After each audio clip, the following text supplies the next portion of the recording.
Muchas gracias, amigas y amigos, por estar en este espacio de geopolítica desde la aldea, desde el espacio de Villa la Soberana. Eh, Cuando el reloj aquí por el centro de América marcan 3:20 de la tarde, allá por donde están con nosotros Katia Colmenares y Ramón Grosfogel, dos personas, un binomio que ocupado de no solamente de la geopolítica mundial, sino sobre todo sembrando el corazón, pero también con los pies puestos en lo que llamamos a Villa conversan con nosotros sobre la situación de la geopolítica sin reglas, una geopolítica que prácticamente es una defensa militar, digamos, a un ataque militar por parte del imperio que llaman decadente. Conversaremos a días después, prácticamente van a ser casi ya un mes del ataque y del secuestro del presidente Nicolás Maduro en el país de nuestra vecino república. Ramón, muy buenas tardes. Katia, muy buenas tardes. Gracias por estar en este espacio a nombre de las comunidades de Resistencia, pero también de los que siguen este canal de Villa la Soberana, tanto de la radio de Villa la Soberana, los canales de Villa la Soberana, pero también estamos saliendo a través de Radio Dignidad de Honduras, a través de la Radio Victoria, también estamos utilizando su canal hoy y otros canales. Gracias por estar con nosotros. Por favor, Ramón, cuéntanos, y también Katia, respectivamente, ¿qué saben ustedes de lo que está ocurriendo en este contexto en Venezuela? ¿Cómo tenemos que entender esa realidad post invasión militar norteamericana? Adelante, Ramón. Sí, esta intervención militar en Venezuela que viola todas las reglas de juego internacionales, como el secuestro de un presidente, ¿no? Un presidente democráticamente electo. Hay que enfatizar en eso porque parte de la propaganda es que Maduro se robó las elecciones.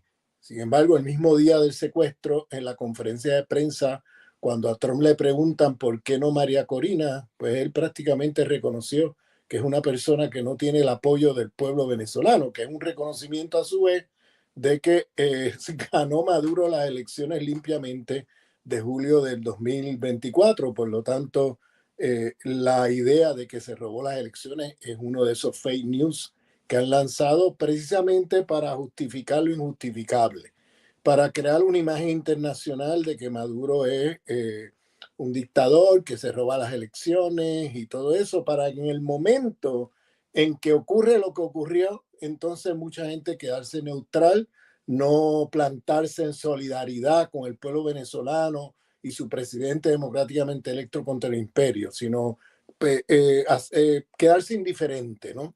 Y eso es lo que logra el imperio haciendo fake news. La otra fake news es ese de que supuestamente él era el líder del cartel de los soles. Y fíjate que el mismo día, fíjate que esa es la propaganda que usó Trump desde hace ya rato, ¿no? Hace ya meses que está diciendo esto.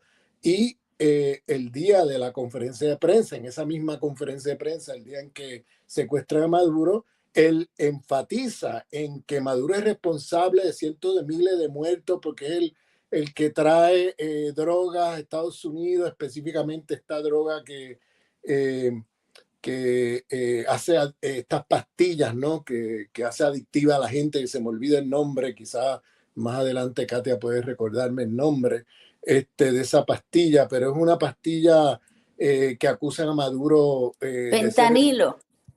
Pentanilo, muy bien. Fentanilo. Entonces, el pentanilo, que es una de esas, la acusación es que él es el jefe de un cartel llamado Los Soles y que una de las elementos de tráfico de droga más importantes del pentanilo, que como saben ustedes, ha matado esa droga, ha matado a millones de americanos que se han hecho adictos a esta droga. Y entonces responsabiliza a Nicolás Maduro de la muerte de todos esos americanos en la conferencia de prensa que dio el mismo día, el mismo 3 de enero, el mismo día en que secuestró Maduro. Y fíjense, eso era el sábado 3 de enero. El lunes 5 de enero, antes de llevar a Maduro ante las cortes, la Corte Federal estadounidense en Nueva York, el Departamento de Justicia, el mismo Departamento de Justicia de Donald Trump, reconoce públicamente que el cartel de los soles no existe. O sea, todo lo que hicieron fue un montón de mentiras para justificar intervenir en Venezuela, porque realmente la razón por la cual está interviniendo no tiene nada que ver con drogas. El informe de la DEA de los Estados Unidos anual no menciona a Venezuela nunca como un lugar de exportación de drogas a Estados Unidos. Todo esto ha sido un invento que se han montado de cara a la audiencia mundial y a la audiencia estadounidense para justificar lo injustificable, porque lo que está en el fondo de todo, ya lo sabemos, es el interés petrolero de Estados Unidos, porque obviamente Venezuela es un país muy rico en petróleo. Y claro, el contexto geopolítico que informa ese acto realmente desesperado del imperio, el contexto geopolítico es muy claro. Es un contexto geopolítico que por un lado, el imperio necesita acceder, hay una contraofensiva imperial de recuperar América Latina, porque el imperio ha perdido la guerra comercial con China en África y Asia. Eso lo he dicho yo muchas veces en otras intervenciones. Y por tanto, hay una escalada del imperio desde hace ya varios años para recuperar los mercados latinoamericanos frente a China. Y obviamente el lugar más deseable del imperio es Venezuela, porque Venezuela es el país más rico en recursos naturales en todo el continente, además de ser el país que es la muralla soberanista de toda América Latina. Es decir, tumbar el gobierno bolivariano no es cualquier cosa, es tumbar la muralla de defensa del soberanismo frente al monroísmo en el hemisferio. Entonces, la estrategia es recuperar. Venezuela es rico en petróleo, tiene los pozos petroleros más grandes del mundo, es muy rico en minas de oro, es muy rico en agua, es muy rico en coltano, es muy rico en que el coltano es muy importante para las empresas militares, la electrónica y todo eso. Es muy rico también en tierras raras, que es fundamental hoy día para la inteligencia artificial. Bueno, ese es un elemento geopolítico estratégico global, porque el imperio se juega su vida en América Latina. Si pierden América Latina, el imperio se queda sin periferia y va a implosionar como imperio. Todo imperio necesita periferia. Y de no recuperar América Latina no les queda nada. Por eso esta ofensiva imperial de golpes de estados en Perú, de toda esta ofensiva o contraofensiva, esta contrarrevolución continental de poner el gobierno de extrema derecha, Milei en Argentina, CAT en Chile, la caída del gobierno en Bolivia, del gobierno del MAS, ¿no? Y la entrada de un personaje de la derecha, extrema derecha boliviana, este señor de apellido Paz. Lo mismo en Honduras, el regreso en Honduras de la extrema derecha. O sea, cuando miramos a escala continental hay una contrarrevolución a escala continental de recuperar. Ellos quieren recuperar todo y sacar a China del medio. Ese es parte del objetivo, sacar a China. Y Venezuela obviamente es un lugar central por su riqueza y porque no quieren que todos esos recursos vayan a parar a la competencia de Estados Unidos, como lo que ellos perciben, ¿no? Como la competencia, que es el ascenso de China, del ascenso de Rusia, de otras potencias emergentes. Entonces, ese es un elemento estratégico ya de largo plazo por el cual están en esta ofensiva. El segundo elemento es la guerra inminente, que están montando en Irán. Ellos sabemos que una guerra con Irán va a elevar de manera catastrófica para la economía mundial el precio del petróleo. O sea, el precio del petróleo se va a disparar en una guerra con Irán. Entonces, antes de lanzarse a la guerra, ellos quieren poner presión en Venezuela para comerciar con Venezuela, explotar el petróleo que van a necesitar cuando el estrecho de Arfuz, creo que se llama, en el Golfo Pérsico, los iraníes lo cierren. Cuando eso cierre, es como cerrar la llave de paso del petróleo, de la mayor parte del petróleo del mundo. Entonces, al menos la producción petrolera me refiero, y eso va a crear una crisis de la economía mundial que va a elevar los precios del petróleo como creo que nunca se han visto, y Estados Unidos está preparando el terreno, ya abriendo una negociación ahora mismo con el gobierno bolivariano, tratando de acceder al petróleo venezolano en sus términos, en unos términos favorables a las empresas transnacionales y al imperio, ¿no? Entonces, esa es parte de la presión militar que tienen sobre Venezuela, que es forzar a Venezuela a negociar la venta de petróleo en la inmediatez por las razones que hablo de que ahora mismo estamos a ley de nada de que estalle una guerra en Irán. No sé, ¿verdad? Si es conocido, pero ahora mismo Estados Unidos está llevando no sé cuántos barcos militares hacia Irán, ¿no? Y la guerra parece ser inminente. Y por eso la urgencia de Estados Unidos de poner una presión militar sobre el liderato bolivariano para acceder al petróleo. Y el tercer elemento es el dólar. El dólar no está sostenido en oro desde el año 71, cuando Nixon sacó el dólar del patrón oro. Y la manera como el dólar se ha mantenido como la moneda más importante del comercio mundial y la más valorizada ha sido a través de los petrodólares, es decir, negociar con Arabia Saudita y otros países de las monarquías del Golfo Pérsico para vender el petróleo en dólares. ¿Qué pasa? Eso ha cambiado porque ahora Arabia Saudita, con la emergencia del mundo multipolar, está negociando y vendiendo petróleo en yuanes, vendiendo petróleo en otras monedas, lo cual hace que Estados Unidos, el dólar como moneda de intercambio internacional haya decaído. Es decir, hay una desdolarización del dólar a nivel del comercio mundial. Entonces, el dólar ha caído en su valor. No sé si están siguiendo las noticias en estos días, pero el dólar se ha desplomado como moneda con cierto valor en el mercado mundial. Entonces, una manera que tiene el imperio también de recuperar el dólar es forzando a Venezuela y al petróleo venezolano a ser vendido en dólares, en lugar de en yuanes o en otras monedas, como estaba pasando hasta hace un mes.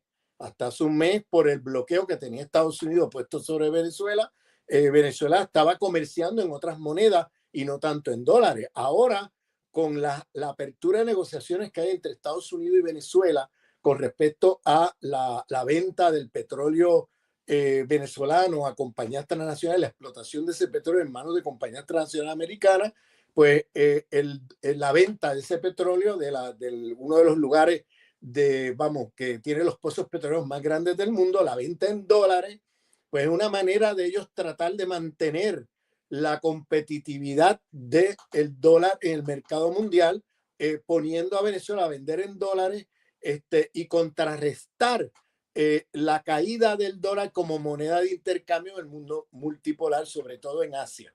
Entonces, estos tres elementos son centrales para entender la urgencia del imperio con respecto a este ataque contra la soberanía de Venezuela y esta presión militar que están poniendo ahora mismo sobre el liderato de la revolución bolivariana. Hay otros elementos que están envueltos aquí, que es, por ejemplo, el informe de la CIA con respecto a qué hacer con Venezuela una vez arrestado.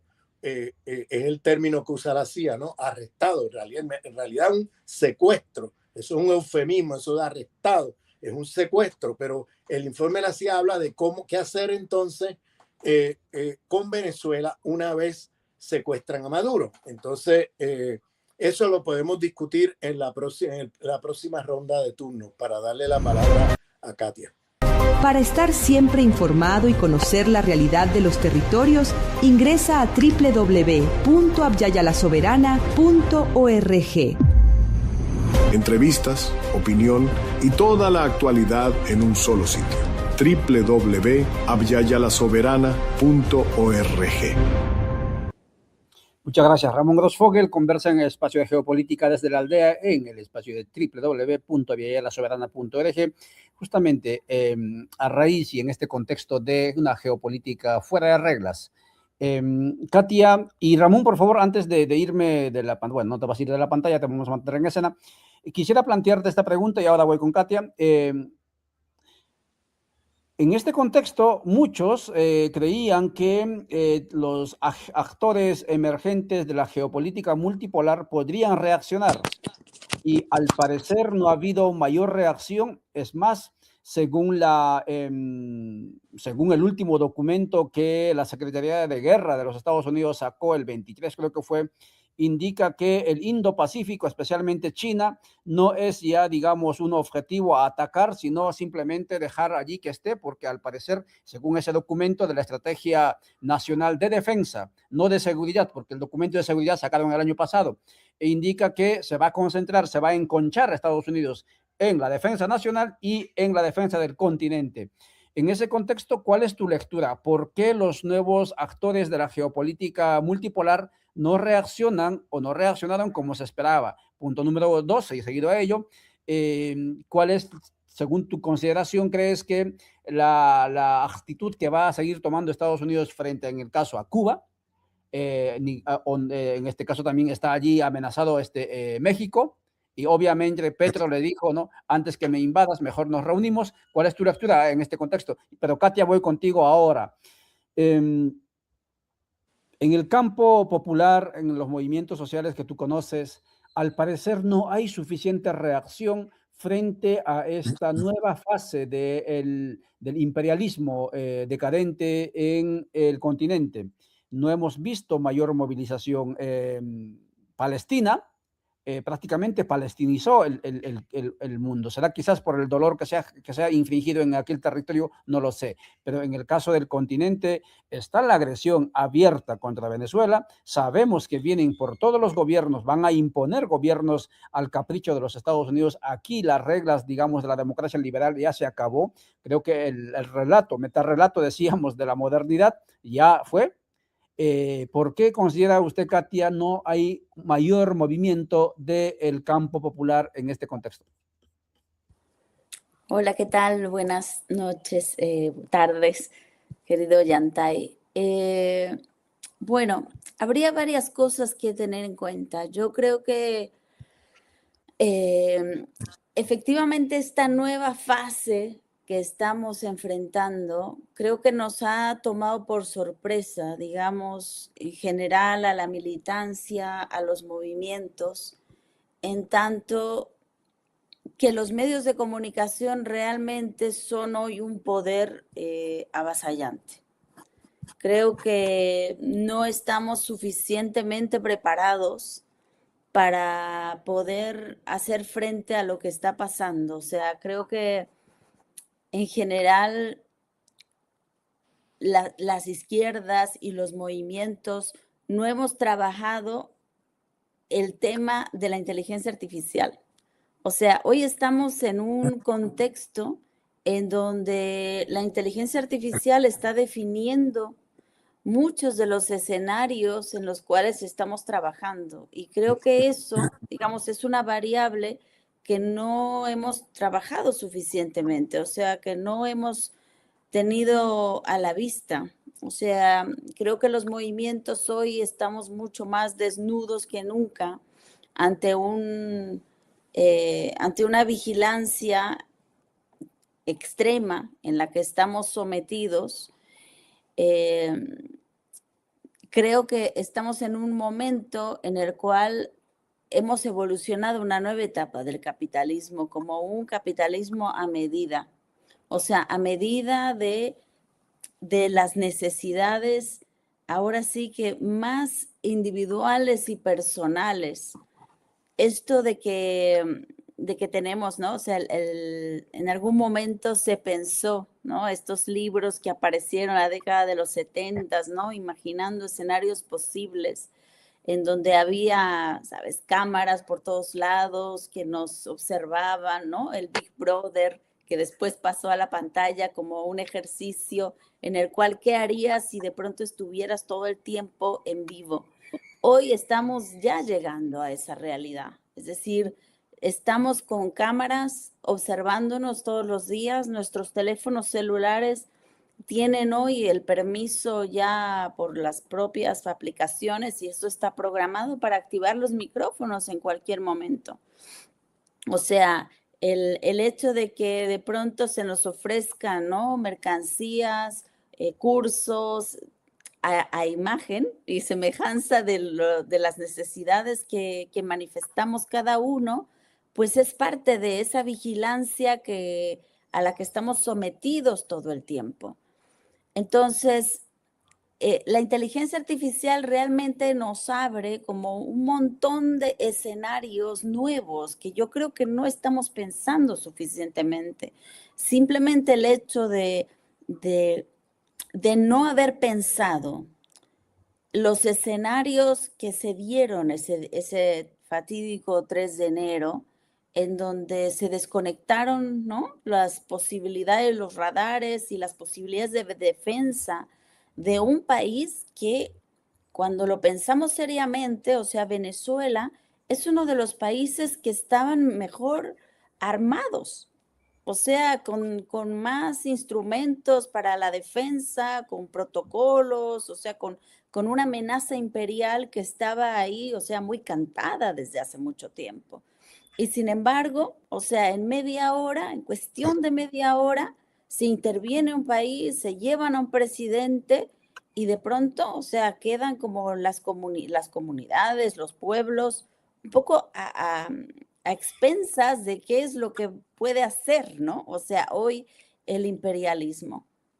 Entonces, creo que no hemos pensado tampoco la defensa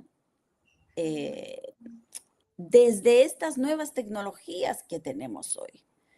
Entonces, realmente creo que estamos como en un momento de pasmación, o sea, de no saber cómo volver a aglutinarnos, cómo volver a organizarnos, y eso es lo que tenemos que trabajar.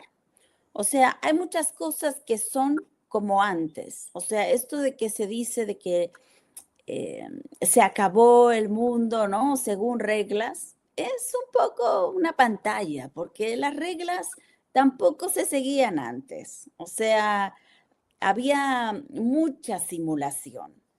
El imperialismo hace rato que viene rompiendo todas las reglas, hace rato que viene imponiendo y construyendo aparatos, instituciones, organismos internacionales que realmente no son espacios democráticos de discusión, sino son espacios de imposición.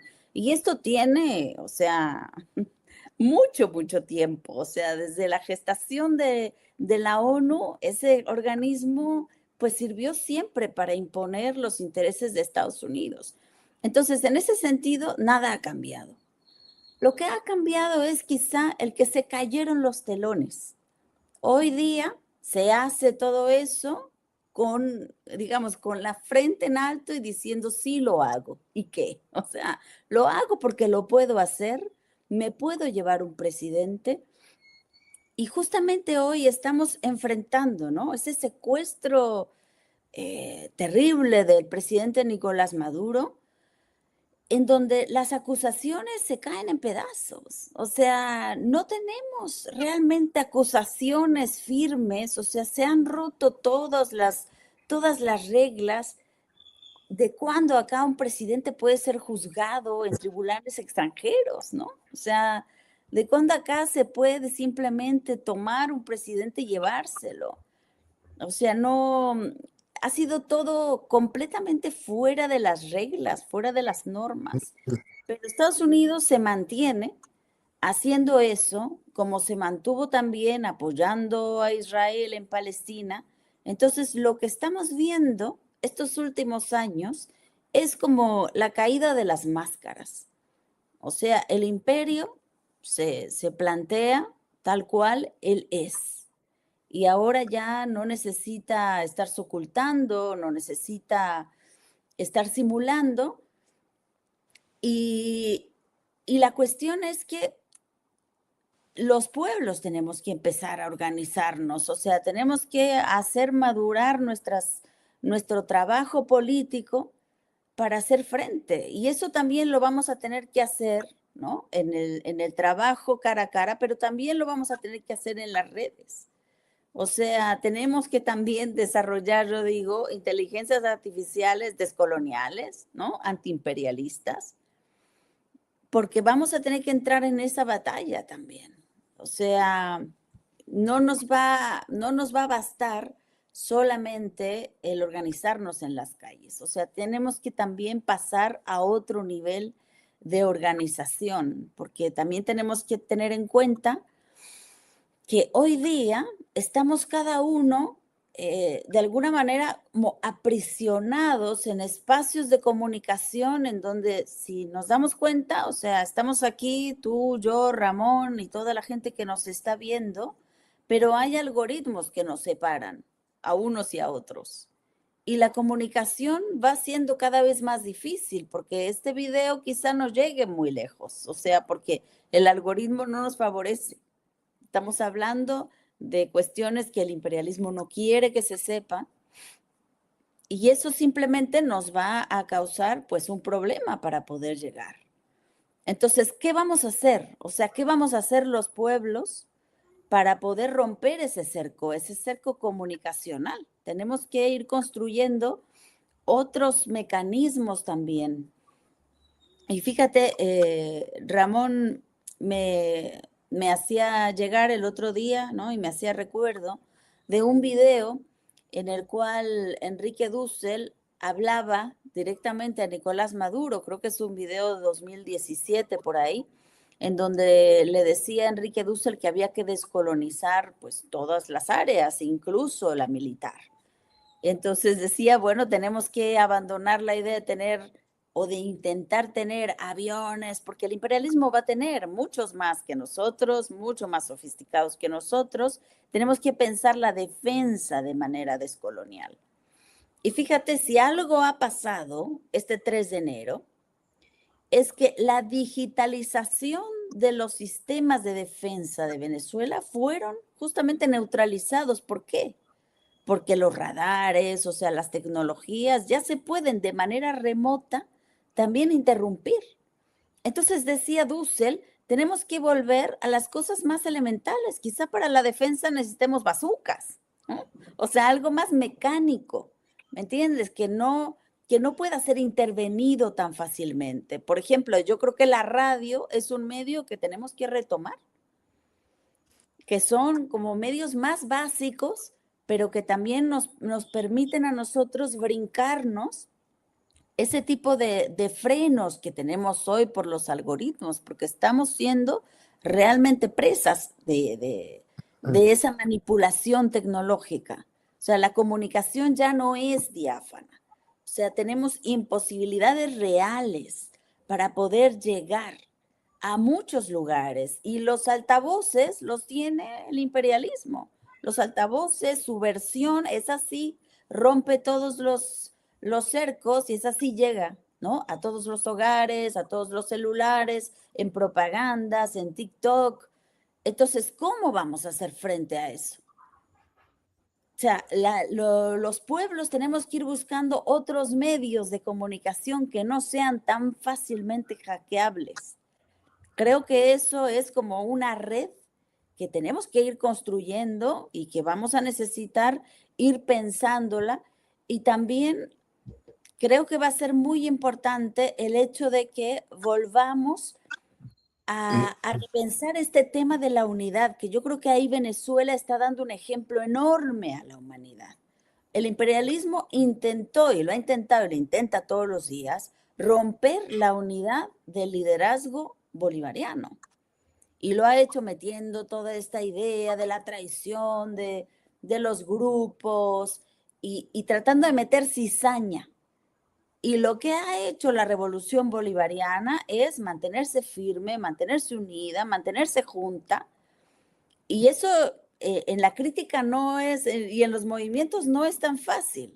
O sea, continuamente caemos presas de los grupos, de las visiones sectarias, y entonces estamos siempre con la imposibilidad de generar unidad, de generar frentes realmente de movilización y que puedan ser significativos. O sea, el enemigo que estamos enfrentando es enorme. Es enorme. O sea, tenemos que como darnos cuenta de la gravedad del problema y empezar desde ahí, o sea, desde esa gravedad, a ir tejiendo solidaridades más allá de los intereses particulares. Fíjate, este documento que sacó Estados Unidos, ¿no? Del que tú hablabas, sobre la estrategia de defensa nacional, ¿no? O sea, ¿cuál es la idea articuladora del documento? Es Estados Unidos primero. Eso es. O sea, Estados Unidos primero quiere decir que el resto del mundo viene después. O sea, que ellos van a buscar su propio interés por encima de lo que sea. Y ese es un tipo de conciencia en la cual estamos educados. O sea, cuando nosotros hablamos de que tenemos una subjetividad moderna, colonial, y que tenemos que vencer, porque esta visión de la modernidad es una cultura de la muerte, es justamente porque nos va educando en el egoísmo. Y este es el verdadero enemigo. O sea, el enemigo, sí, está bien, el imperialismo es nuestro enemigo, pero el enemigo también ha puesto una semilla dentro de nosotros. Y esa semilla es ese egoísmo, ese individualismo, ese yo primero. Y esa semilla del egoísmo la tenemos también al interior de todos los movimientos, de los partidos políticos, de las izquierdas. Entonces, cada uno va en su sectarismo y así, pues, es imposible que podamos ponernos a luchar realmente con la fuerza que necesitamos salir hoy. Entonces, este Estados Unidos primero lo tenemos que poner en cuestión nosotros. Y tenemos que decir, no, los pueblos en su conjunto tienen que ir primero. Entonces, esa es como yo digo, la estrategia de unidad que tenemos que ir planteando, de hacer frentes de lucha, de buscar medios de comunicación que nos permitan articularnos en estrategias conjuntas y bueno, o sea, ir creando entre todos este frente. O sea, la unidad y la comunicación. Creo que son lo más importante como retos hoy para los movimientos. Somos Abya Yala Soberana, desde los territorios donde nacen nuestras luchas y sueños. En el aire suena un canto desde el monte y el maíz. Es la voz de los que luchan por justicia y por el buen vivir. Somos Abya Yala Soberana, desde los territorios, sembrando conciencia. Pueblos de dignidad, raíces de libertad, con sus manos construyendo un futuro de igualdad. Pueblos de dignidad, que no se dejan callar en su lucha y esperanza. Su fuerza es la unidad. Gracias por estar en el espacio de Abya Yala Soberana en el programa Geopolítica desde la Aldea. Conversamos con Ramón y con Katia. Katia nos deja entonces el gran desafío de comunicación con los pies en la tierra. Y ojalá esa comunicación que ella refería, la tradicional, nunca lo olvidemos, muy a pesar de que estemos en el mundo de los algoritmos. Katia, antes que te vayas, te planteo la siguiente inquietud, y ahora sí entramos con Ramón con la pregunta que nos hemos planteado. Es verdad, la esperanza en el campo popular no está muerta. Hay ceniza encima, pero debajo hay bastante brasa.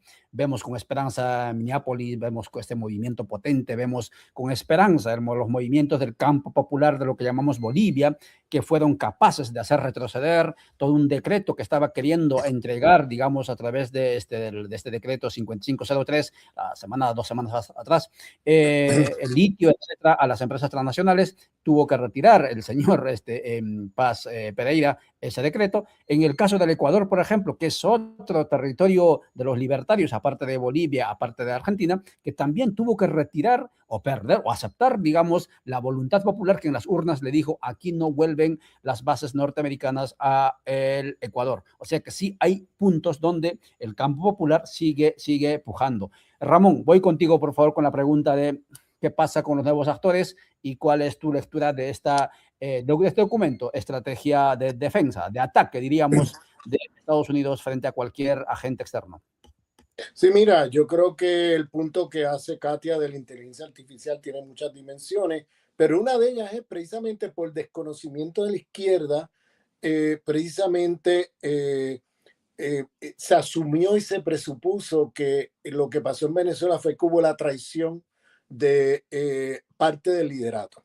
Entonces, contra Maduro y que entregaron a Maduro. ¿Por qué asumen eso y presuponen eso? Porque la defensa del país la defensa fue muy pobre en relación a la intervención militar. No estoy diciendo que no hubo voluntad de resistencia, la hubo y lo podemos ver en la batalla del arresto a Maduro en la base Tuna, donde estaba el búnker de Maduro. Ahí murieron más de 100 personas en esa batalla. Es decir, había una resistencia muy fuerte del pueblo venezolano. Hubo muerte de muchos civiles en el bombardeo que hizo Estados Unidos por toda la región de Caracas y lugares limítrofes. Pero la primera reacción de mucha parte de esa izquierda que desconoce la inteligencia artificial y las nuevas tecnologías de guerra fue decir pues que hubo una traición, porque no puede ser que Venezuela, con toda la preparación militar que tiene, no haya podido detener o al menos enfrentar la llegada de los helicópteros, los aviones y todo eso. Bueno, pues eso es un desconocimiento de la inteligencia artificial, porque antes de entrar y de llegar a Caracas, lo primero que hizo el imperio fue a través de ataques cibernéticos, a través de inteligencia artificial, a través de el ataque en el mundo digital, fue desmovilizar la Fuerza Aérea Venezolana, fue paralizar los radares de defensa antiaérea, fue paralizar la electricidad en muchos lugares estratégicos en Caracas, fue interrumpir las comunicaciones del ejército bolivariano, y eso fue lo que vimos. Lo que vimos fue un ataque en el plano de la inteligencia artificial, de la capacidad que tiene el imperio de poder penetrar las defensas sofisticadas que tenía Venezuela. Precisamente eso nos hace cuestionar, como ha dicho Katia aquí, citando a Enrique Duce, cómo vamos a defendernos del imperio. Tenemos que tener formas de defensa que no dependan del espacio digital y porque ese espacio es muy vulnerable. En ese espacio el imperio y el sionismo están muy avanzados. Entonces tenemos que volver a formas de resistencia que no son vulnerables a ese tipo de ataque de inteligencia artificial. Entonces, en términos de lo que está sucediendo, el informe de la CIA, mira, el informe de la CIA ha dicho que una vez se secuestra a Maduro, entonces negociar con el liderato del gobierno bolivariano. Varias veces Trump y otros líderes del Estado americano han dicho por qué, o sea, a la pregunta de por qué ustedes no ponen allí a alguien de la oposición venezolana. Y es que los informes de la CIA son muy claros. Han dicho, no podemos repetir el error de Irak. No podemos descabezar el gobierno, destruir el ejército, destruir las estructuras de Estado y todo eso, porque lo que vamos a hacer es crear un caos en Venezuela parecido al de Irak. Entonces, es mejor negociar temporariamente con el liderato bolivariano para acceder a una comercialización del petróleo, ¿no? Donde presionar a ese liderato a comercial, ¿no? A venderle petróleo a Venezuela. Y claro, ese liderato nunca le ha negado la venta de petróleo a Estados Unidos. Lo que pasa es que Estados Unidos bloqueó a Venezuela y ahora Estados Unidos está intentando restablecer lazos de comercio de petróleo con Venezuela, pero en condiciones favorables al imperio. Entonces, esas negociaciones se hacen prácticamente poniéndote una pistola en la cabeza, porque la amenaza que hace Estados Unidos es de invadir, de destruir, de atacar militarmente y destruir Venezuela. Entonces, la posición del liderato bolivariano hoy es una posición difícil, no una posición fácil, porque tienen que tener flexibilidad táctica sin ingenuidad estratégica. ¿A qué me refiero? Definitivamente hay que negociar con el imperio. No se puede en este momento asumir una posición cerrada a las negociaciones, a intentar llegar a acuerdos, ¿ves?, con el imperio para ganar tiempo. ¿Qué significa ganar tiempo? Ganar tiempo significa prepararse mejor en términos de la defensa militar. Ganar tiempo para estar en mejor posición, corregir los errores del 3 de enero y prepararse mejor para la próxima. ¿Por qué digo eso? Porque el imperio no se va a quedar mirando de lejos. El imperio va a venir a por todo mientras pueda. Mira la experiencia de Gaddafi. Gaddafi negoció con el imperio, entregó pozos petroleros y ¿qué pasó? Igual lo destruyeron, lo mataron, invadieron Libia y han hecho de Libia un polvorín mientras sacan el petróleo por el oriente del país con un oleoducto que da al Mediterráneo en Libia.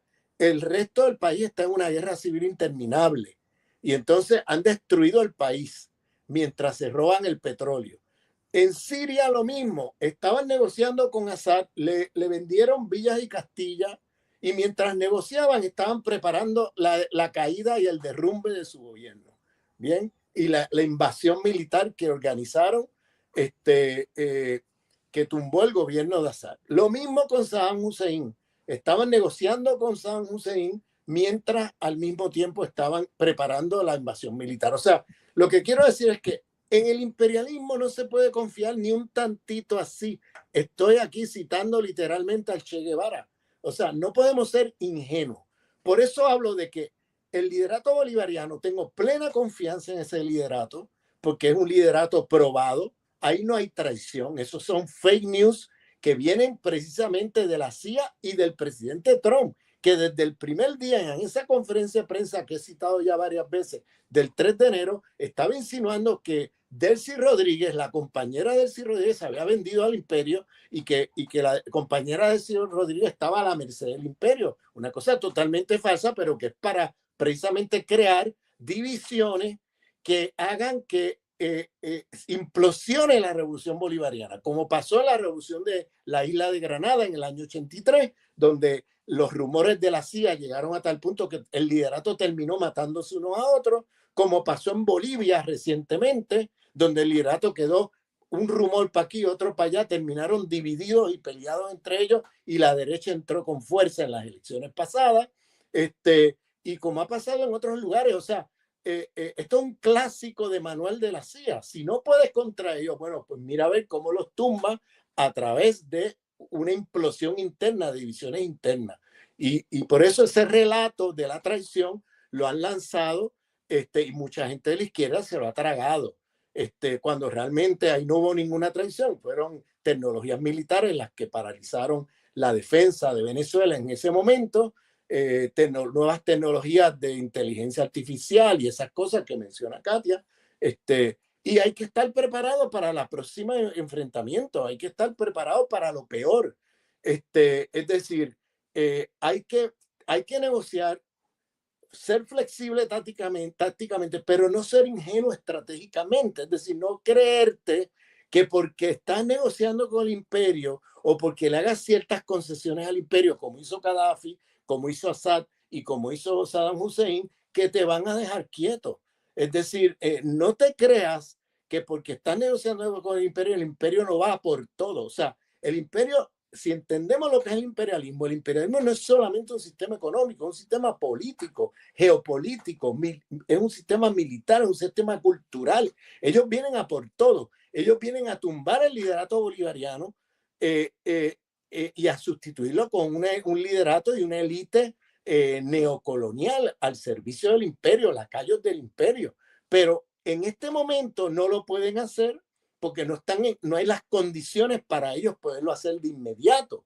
Por eso es que no quieren repetir el error de Irak, donde ellos tumbaron todo y luego lo que hubo fue un caos que ni siquiera ellos mismos podían controlar el país. O sea, y ante ese error es que la CIA hace ese informe que luego Trump lo repite cuando le preguntan ¿por qué usted no pone de una vez y por todas a María Corina o al liderato de la oposición? Pues él, con María Corina, él dice claramente que no tiene apoyo popular y que no, y luego repite, no queremos repetir el error de Irak. Ahora, eso no quiere decir que se van a quedar con el liderato bolivariano para siempre, sino que van a hacer todo lo posible para que en el corto mediano plazo buscar la manera de reemplazar ese liderato por un liderato más servil y más lacayo y vendido a los intereses del imperio. Entonces, el liderato bolivariano en este momento está en una situación donde está en este momento obligado a negociar tácticamente, buscando ganar tiempo para prepararse y estar en mejor posición ante la escalada del imperio que en algún momento van a venir por la cabeza de todos. Eso no lo podemos perder de vista. Si miramos la experiencia que les acabo de relatar del caso de Gaddafi, el caso de Assad, el caso de Saddam Hussein, y podemos seguir relatando otros casos, no podemos ahí caer en ingenuidad, no podemos ser tácticamente flexibles y estratégicamente ingenuos, porque entonces sí que caemos en la trampa imperial. Es decir, tenemos que ganar tiempo sin caer en la trampa del imperio. ¿Ves? Y eso es lo que yo creo que ahí hay como una cuerda floja que hay que ir caminando, ¿no? Como una cuerda ahí, o sea, una cuerda fina, ¿no? Muy difícil de transitar. Por eso digo que el liderato bolivariano está en una situación difícil en este momento, pero yo tengo plena confianza en ese liderato porque están probados, están muy unidos y no son ingenuos, son personas que tienen mucha experiencia de lucha antiimperialista, que conocen muy bien lo que es el imperialismo, que saben lo que es ese imperialismo traicionero, que no cumple con ninguna promesa y con ningún acuerdo. Ellos tienen plena experiencia de eso. Por tanto, yo creo que tenemos que tener a nivel internacional un apoyo y solidaridad con Venezuela, vamos, sin ninguna duda y sin ninguna ambigüedad, y al mismo tiempo que dejar de lado todos estos relatos de traición o de dudas sobre ese liderato bolivariano con el cual yo confío plenamente en que ellos están muy claros del momento que viven y el camino difícil que tienen que transitar. Esto no quiere decir, ¿verdad? Cuando yo digo que hay que prepararse para una guerra, no quiere decir que necesariamente va a haber una guerra. De hecho, tú puedes prepararte para una guerra precisamente para evitar la guerra, ¿verdad? Pero en este caso, muy probablemente hay una alta probabilidad que el imperio busque otras maneras de tumbar al liderato por medios violentos y tratar de poner allí un nuevo liderato neocolonial al servicio del imperio. Pero fíjense, hay cosas pasando en el mundo que aún el liderato bolivariano negociando tácticamente flexible, negociando con el imperio el tema de la venta petrolera y todas estas cosas, flexibilizando leyes que van a favorecer los intereses de transnacionales y sus inversiones en Venezuela, bien, al mismo tiempo ganan tiempo con la idea de prepararse para una escalada militar mayor. Eso no quiere decir que va a pasar. Miren, ahora mismo puede que haya una guerra con Irán. Los resultados de esa guerra ahora mismo no lo sabemos. O sea, a lo mejor esa guerra termina con una derrota militar al sionismo y al imperialismo, como no hemos visto desde la época de la guerra de Vietnam. Y eso puede ser muy importante para Venezuela, en el sentido de poder detener una agresión imperialista, de que no destalle en una guerra la situación. Ahora mismo el imperio está en una situación, el dólar se ha caído, el imperio está en una situación de colapso económico, ahora mismo el imperio se avecina una gran depresión con el epicentro en los Estados Unidos, y eso también puede paralizar cualquier agenda de intervención militar. Ahora mismo el imperio está también enfrascado en el comienzo de una guerra civil. Es decir, al interior del imperio se están dando los movimientos hacia una guerra civil. Si eso ocurriera, vamos a también a ver la implosión del imperio y el retiro del imperio del escenario internacional. Eso también puede favorecer a Venezuela. O sea, aquí hay escenario, hay que ganar tiempo. Hay que ganar tiempo buscando momentos más favorables, pero sin ingenuidad, es decir, preparándose militarmente para lo peor. O sea, no puedes estar descansando o dormido en las pajas pensando que pues va a pasar esto, aquello, o va a haber una guerra civil en Estados Unidos. No, tienes que prepararte para lo peor. Pero pueden haber acontecimientos en los próximos meses, en el próximo año, que pueden cambiar todas las variables que estamos viendo hasta ahora. Porque están pasando cosas muy rápidamente. El sionismo, que hoy día prácticamente ha hackeado la política exterior del imperio, está llevando al imperio una guerra con Irán, una guerra que desde el punto de vista imperial no es necesaria ni es para sus intereses, sino para los intereses del Estado sionista, que para ellos es preferible que Estados Unidos ponga las armas, el costo de las armas, y ponga la sangre y las vidas, como han hecho en la guerra de Irak, como han hecho en otras guerras, que el sionismo ha hackeado el sistema militar y la política exterior americana y ha llevado al imperio a guerras inútiles. Y eso está pasando ahora mismo con Irán. Estamos, mientras hablamos, no sé cuántos barcos militares van de camino para esa zona del mundo, hacia un enfrentamiento militar. Y los resultados de eso son inesperados. Puede haber una sorpresa porque Irán está muy preparado militarmente para enfrentar al imperio, a los sionistas. O sea, aquí hay escenarios que estamos viendo que son fundamentales. Ahora mismo, por ejemplo, el imperio está envalentonado con el arresto o el secuestro de Maduro, ¿no? Ellos le llaman arresto, nosotros le llamamos secuestro, ¿no? Ellos están envalentonados con eso. Un caso que realmente no tiene ni pie ni cabeza, como acaba de decir Katia, que un caso que lo más probable que si mantienen a Maduro allí es totalmente de manera arbitraria, porque el caso no parece ser un caso fácil de llevar contra Maduro, aún dentro de las propias leyes de los Estados Unidos. Ya hay varios cargos que han retirado porque saben que son fake news y mentiras. Pero el tema es que lo importante que desde el exterior tenemos que tener presente es que tenemos que tener solidaridad con el pueblo venezolano. Tenemos que organizarnos para detener el avance del imperialismo militar en Venezuela y en toda la región. Si cayera Venezuela, cosa que yo espero que nunca pase, esto va a tener unos efectos nefastos para toda América Latina. Esto es una cosa que no podemos perder de vista.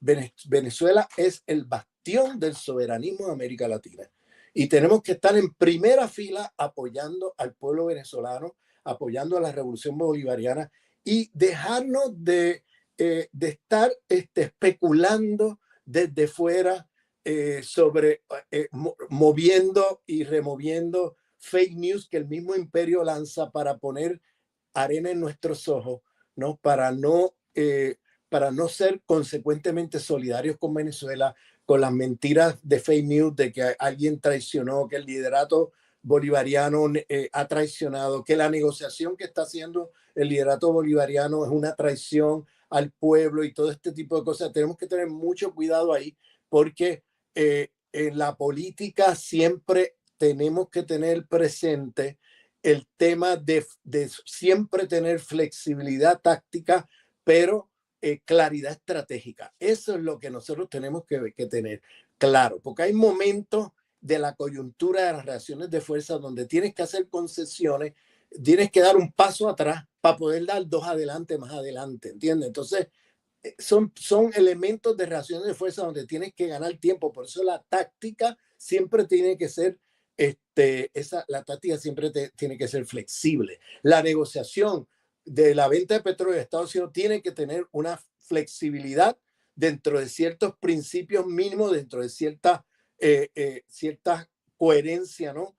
Mínima, pero tiene que ser flexible para ganar tiempo. ¿Ves? Si Venezuela ahora no cerrara toda posibilidad de flexibilidad táctica y se planteara una política confrontacional con el imperio, sin negociar nada, sin ceder nada, lo que va a hacer es provocar una situación de confrontación imperial de la cual quizás en este momento estaría menos preparado que si gana tiempo y se enfrenta a esto más adelante. ¿Ves? Por eso hablo de flexibilidad táctica para prepararse estratégicamente, para mejorar los errores del 3 de enero y mejorar la defensa del país y estar mejor preparado para una confrontación de guerra ya de una escalada mayor.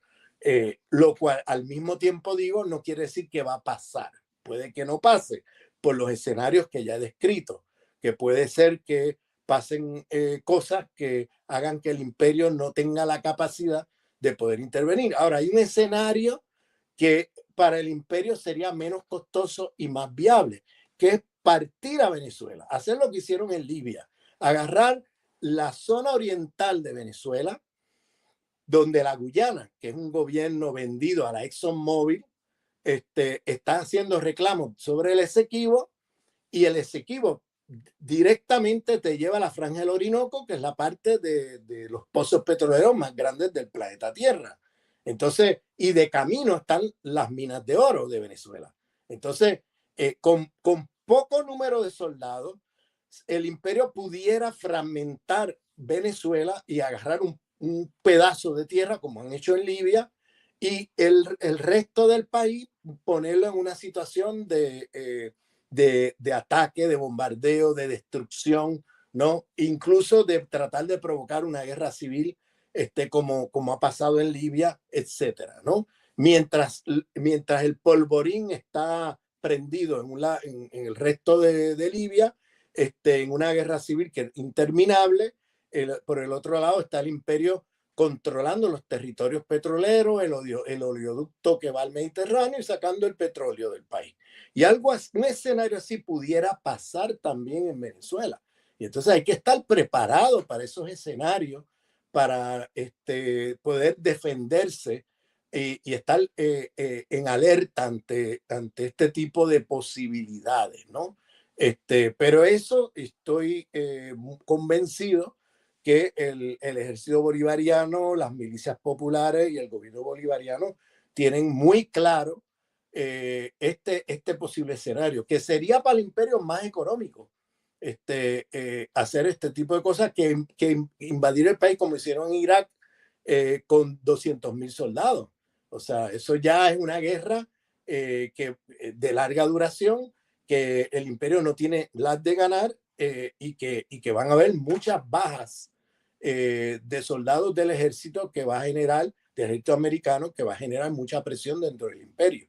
Y entonces ese es mi mensaje. Mi mensaje es solidaridad con Venezuela, y respetar el curso que lleva el liderato de la revolución bolivariana, porque ese liderato está llevando esa revolución por un camino con mucha sabiduría y que conocen ellos mejor que nosotros desde el exterior. Y tenemos que tener un respeto a eso y no estar desde fuera convirtiéndonos en francotiradores, ¿bien? En francotiradores. Que esos francotiradores lo que hacen es siempre atacar para precisamente impedir que los pueblos desarrollen la solidaridad que ese pueblo bolivariano necesita. Estás escuchando Abya Yala Soberana. Somos la voz que resiste, la palabra que construye. Abya Yala Soberana. desde los territorios sembrando conciencia.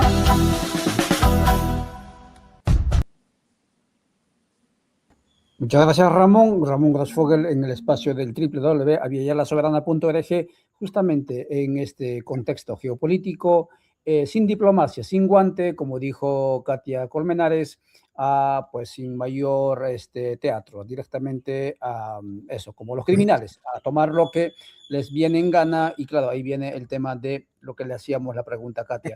¿Cuál es la esperanza de estos movimientos que tú ves, Katia, en el continente? Adelante, Katia.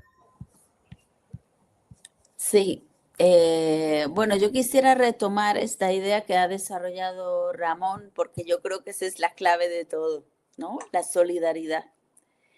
Y decir también que el maestro Enrique Dussel sostenía que la vida quiere vivir, o sea, la vida tiene esa fuerza, esa voluntad de desarrollarse, de reproducirse, y esa vida es también la que está en nosotros y que nos mantiene en esta lucha. O sea, nosotros encarnamos esa vida que quiere vivir y que los pueblos de pronto no pueden desarrollar porque están siendo mermados en esa posibilidad de reproducir su vida. Entonces, los pueblos quieren vivir. Así que esa esperanza, pues claro que está en esa voluntad de vida que nos mantiene en lucha, en movimiento y en trabajo político, porque eso es lo que nos mueve. Decía Dussel algo así como que la política era en el fondo una lucha de los pueblos para poder estar juntos, bien desarrollados, felices, comidos, satisfechos. Y decía, ¿cómo se llama eso? Eso es la fiesta comunitaria de los pueblos.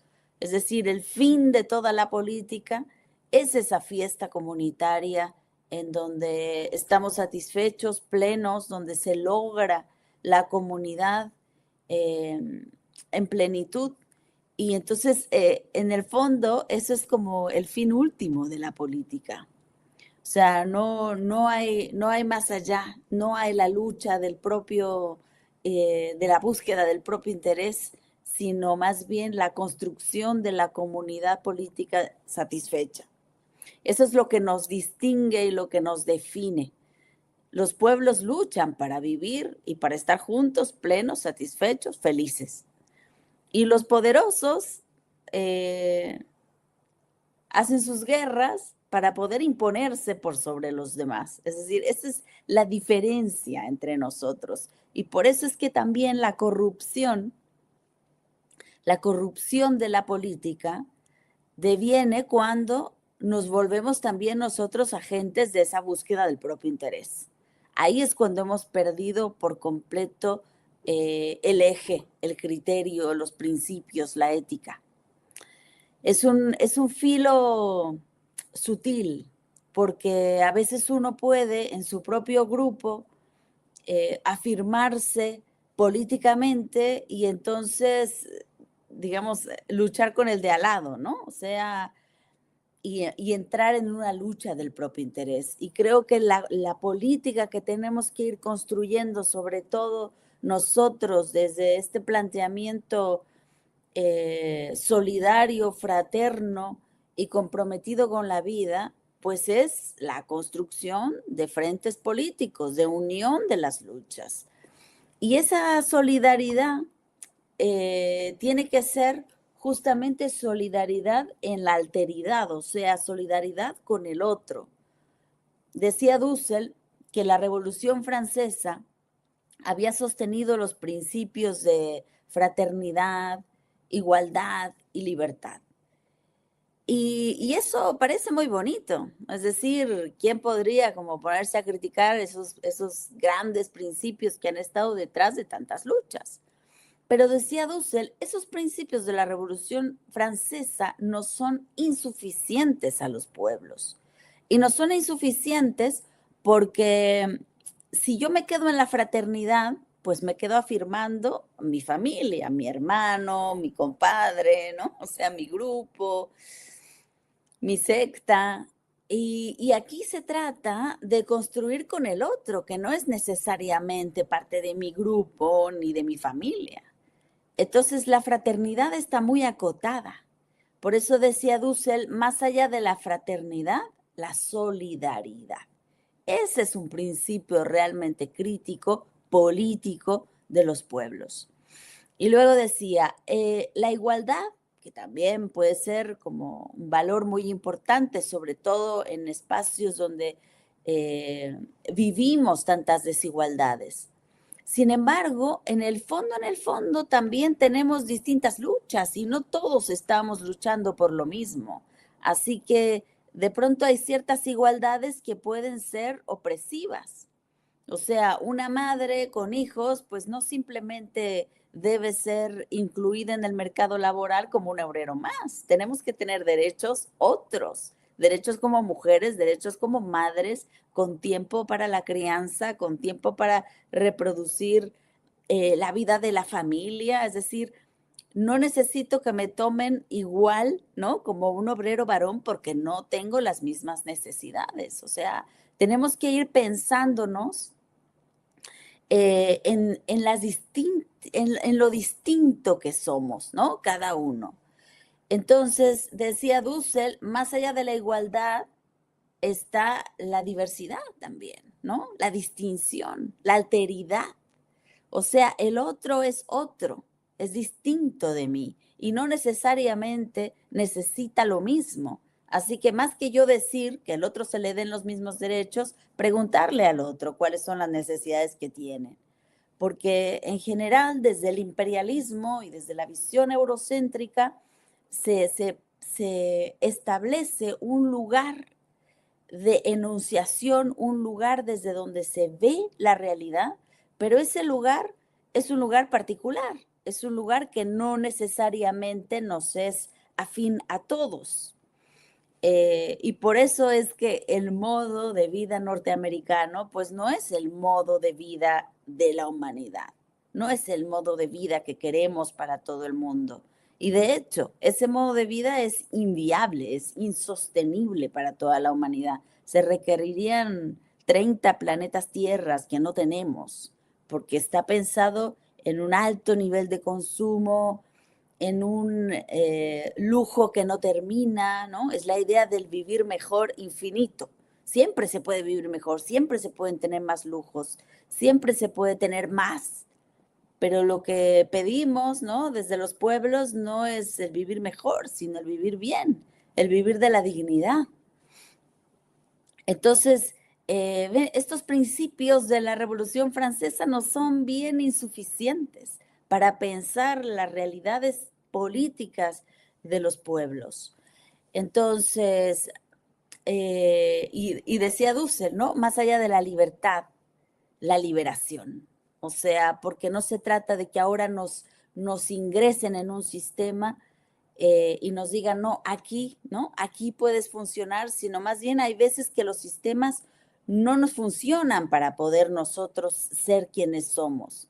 Entonces, no necesitamos que nos incluyan en un sistema capitalista, porque el sistema capitalista necesita siempre opresores y oprimidos. Entonces, no es que necesitamos la inclusión, sino que necesitamos la liberación de este sistema y necesitamos construir otra cosa completamente distinta.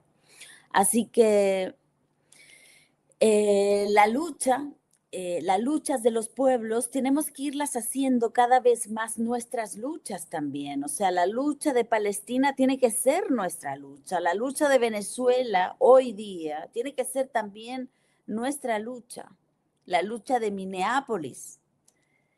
Y como dice Ramón, es importante también aprender a respetar las luchas. Es decir, no todos tenemos la misma perspectiva, ni tampoco el mismo fin, ni podemos entender todos de la misma manera la lucha. Tenemos que más bien juntarnos y ofrecernos en apoyo y en defensa, aunque tengamos visiones distintas, aunque tengamos culturas distintas.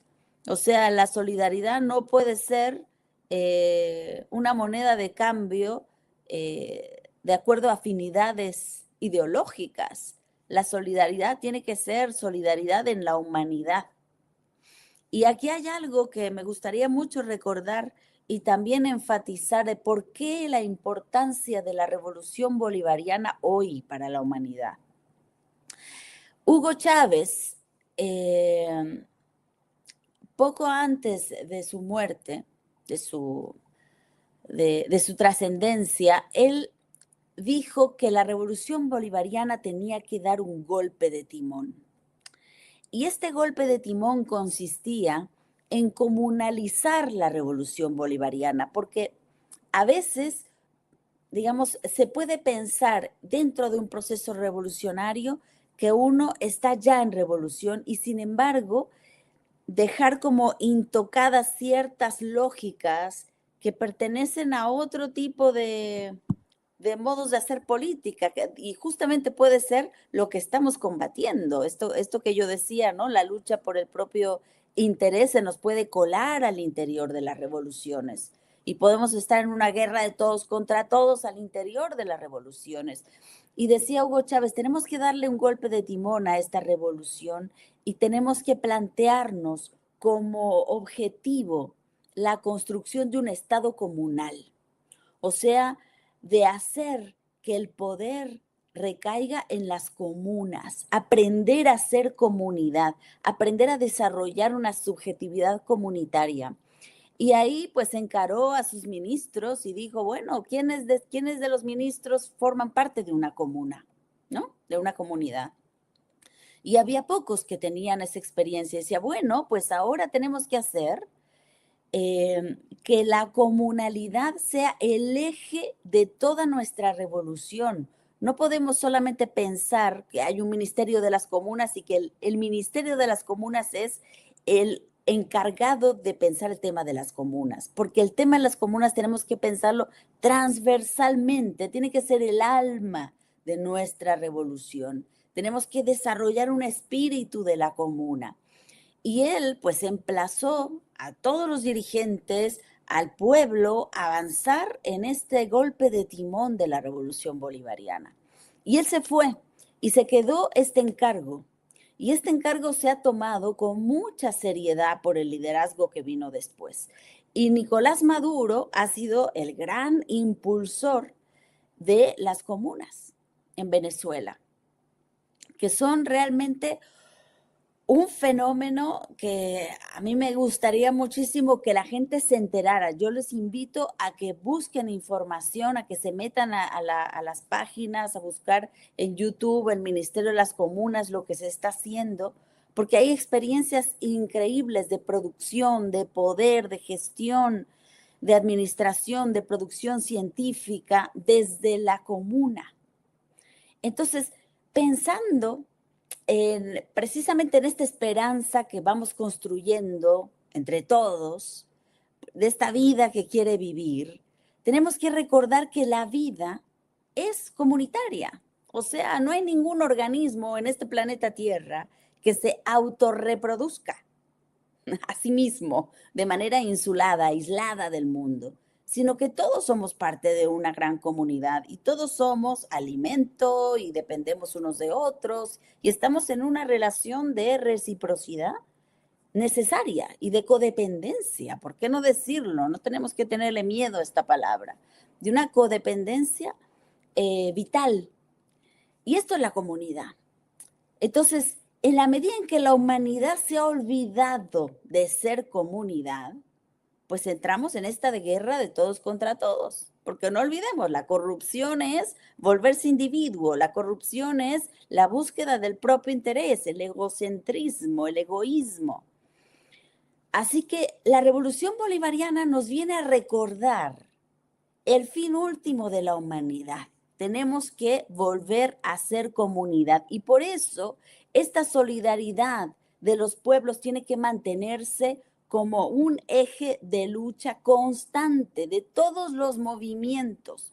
No puede ser algo aleatorio, tenemos que ser constantes en esa solidaridad, en construir, porque además, hoy día, o sea, ¿qué más tenemos sino la lucha de los pueblos? Más allá de la inteligencia artificial, necesitamos la inteligencia de los pueblos en lucha, en unión, en construcción de frentes, porque la lucha que se está librando en Minneapolis es una lucha por la vida también, de los migrantes que migraron. ¿Por qué migraron? Migraron para vivir, migraron por el sueño de poder reproducir su vida, porque no podían reproducirla en donde estaban, no tenían las condiciones.